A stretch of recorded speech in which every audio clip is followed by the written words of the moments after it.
Hello, welcome to Engineer's Box. Now today, we're going to take a look at the Terraformer. This one's been a long time coming, and I've been working on it pretty hard, and I think I've come up with a pretty awesome solution. Now, this is very similar to all the other machines that we've got going on.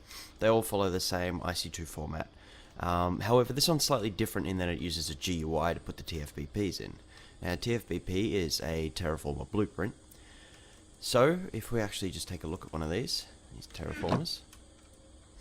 Now, they're pretty simple looking, not too much going on. But if we take a look on the inside, you can see we've got this slot here, which is where we put power, charge this up. And this slot here is where we put the blueprint, and it'll appear with what block we're terraforming with over there. Now, the actual principle behind this is it uses just a bunch of armor stands that get teleported around pretty much.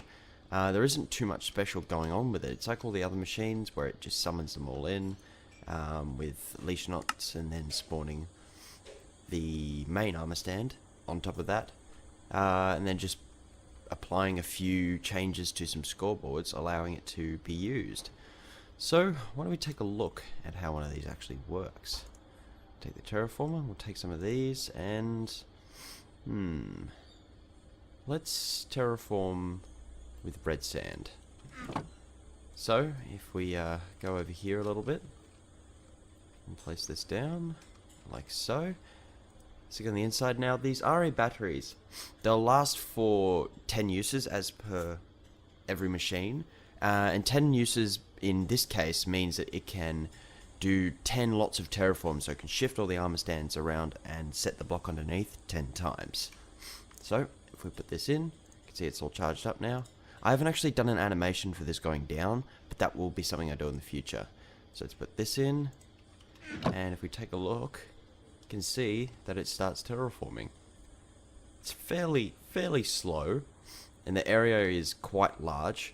I feel like I might need to change how much power is actually used, so that it's a bit less, because one RE battery that does all of this is that's quite a lot for something very small, considering the RE batteries are not that hard to charge up and so forth. So if we let this run for just a little bit longer, we can see the final product of how much it actually does terraform in a short amount of time. And as you can see, it's random, like there is no progressive pattern to it, which is the really nice thing, which means that you don't get this kind of really slow emerging circle. You get just it fills in the box eventually, and this is actually just a radius of 10, so the whole way around is 10 blocks away from 20 blocks, I'm sorry, away from the center here. So as we can see, it's a fairly large area, and it seems like it's not doing that much, but if you ever played the original, then your IC2 mod, then you'll know that these take a lot of power and a lot of time. So in this case, as we can see, that's finished. It's done quite a large area, and I think it covers just the right amount, considering that they're not overly expensive to make, but they do cost quite a few materials, and the TFBPs are fairly minor. So if we head back over, we'll actually take a look into how this actually works. Now I'll stick these back in here and just bump these out really quickly, like so. So what we've got is different directions summoning in this terraformer, although technically you shouldn't really need these because it's identical on all sides. I just happened to do that just to make it a little bit easier to deal with in terms of directional acknowledgement of a player. So what we're doing is we're just detecting that you have the item in your hand, which means that this is actually possible, otherwise you can trick it, which is kind of just a safety sort of thing, so you can't bypass spawning it in. And then basically what we've got is we're just looking for the rabbit, which has the name Terraformer, and then we're just setting a block underneath. It's just a trap chest with a couple of things on the inside, custom GUIs, and then we just summon a leash knot, spawn in the armor stand here with a custom block texture to fit over the chest, killing the leash knot, getting rid of the rabbit, and just setting this summon terraformer objective to 1. So from there, basically what we've got is a couple of things. Now, machine destroy, detect charge, and summon armor stands. All of this up here is part of the summon armor stands, by the way. So, machine destroy. We're just detecting that underneath the armor stand that's always on top of it, there is air, so basically you've deleted the chest. And then we're just killing off in a radius of 22, which means that it's slightly larger than the normal radius 20, to account for any minor interruptions or anything like that. And we're just killing off all of those extra armor stands. Doing a bit more over here, just giving you back the item for destroying it. And pretty much killing off all of the armor stands again, setting this objective, this timer objective to 0, then removing the charge objective. Now the charge objective is actually for this, detecting the charge. And it basically just goes through, so when you put in a one of the RE batteries, it recognizes that and decreases the charge by 10, which means that you've got 10 uses, and then that's there so that when you go through and use a TFBP, then you can actually perform a terraform. So if we have a look down here, I've got all of the possible TFBPs outlined. So ice, stone, grass, red sand, sand, and snow. Now keep in mind that snow is actually just the layer that sits on top of things. It's not the actual block. The reason behind this is because I feel like using the entire block kind of defeats the purpose of terraforming, considering that snow biomes are generally just grass underneath with the snow layer on top. So if we just take a look through one of these, we're just testing for an objective, terra time in this case. Now that actually gets activated by this line. So remember before we talked about the charge objective, basically making sure that you have enough charge to perform one of these. And it's right there. So basically we're detecting that we've got between -10 and 1, which means that you've got at least 1 charge left to use. And then we just detect that there is the actual TFBP in the terraformer itself, and we're just adding to terra time 1, which basically creates a loop, and then we're replacing within there the inventory, the GUI inside the inventory with a new one to update the red sand texture, or in this case the snow texture on the inside with that little box. And over here we're just changing the outside to have it look like a full texture, which looks kind of like this one instead of that one.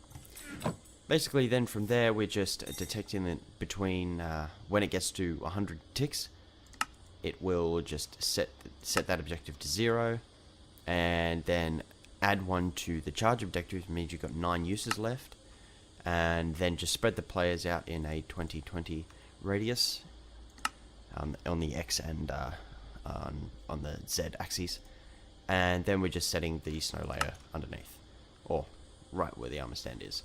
Now the great thing about this is it actually works with an abstract landscape. So if we actually do this, so if I get a stick, now I've got World Edit installed, makes things a hell of a lot easier, and we do brush, sphere, we'll just do grass radius of 3. Now if we actually just do this,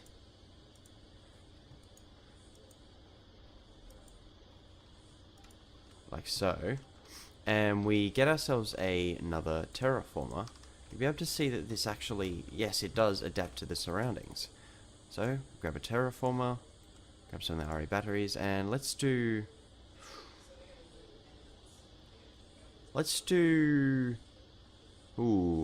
do ice this time, because ice is pretty cool. So if we go over here to somewhat the middle-ish, pop one of these down, charge it up, and stick in the ice. See, that actually fills up the texture, and slowly we should see, there we go, you can see that it's actually adapting to the surroundings over here. It's actually going up and above things, which means you don't get clipping into these objects, things like that. So you can terraform entire mountainous ranges and things like that, which I think is actually, it's quite useful, considering that the terraformer in the original did this, but it didn't do it quite the way I thought was kind of the best way to do it. Now I think this is quite effective in the way that it achieves going over obstacles. And yeah, so as you can see, it will cover many and varied landscapes with almost any block. Obviously, actually, you can change the TFBP recipes. You can make your own custom recipes for them and everything. So if you want a custom block to terraform, then yeah, you can do your own custom recipes if you really want to. So yeah, that's pretty much for that. So if we actually head back over here, and just tell you about how this actually kind of, there's a little bit of an interesting portion to this. So what we've got going on, because of the nature of the terraforming, the way I've had to do it is with entities. Now there are 20 entities, including the one on top of the terraformer. So this will increase your entity count, not by very much, an insignificant amount, but keep in mind that this does do that. There really isn't a way that's effective to do this without entities, unfortunately, and I did try and do it, but it did not give anywhere near the required results. So, unfortunately, entities, but hey, that's alright. As long as you don't run 500 of these at the time, you should be perfectly fine. So, yeah, I think that's about it for this one today. I'm probably going to be working on this a bit more, just to kind of refine it a bit, maybe tweak it, make it a bit more friendly towards the survival aspect. Because at the moment, I think it's a bit overpowered in terms of what it can do. But yeah, so if you have any suggestions, then definitely hit me up on Twitter. It will be below and on screen as well. But also on my website, there is a little page there that you can fill out a form letting me know about any interesting changes you would like to see, any ideas or anything like that. So yeah, other than that, hope you guys have a wonderful day, and as always, catch you guys in the nearest of futures.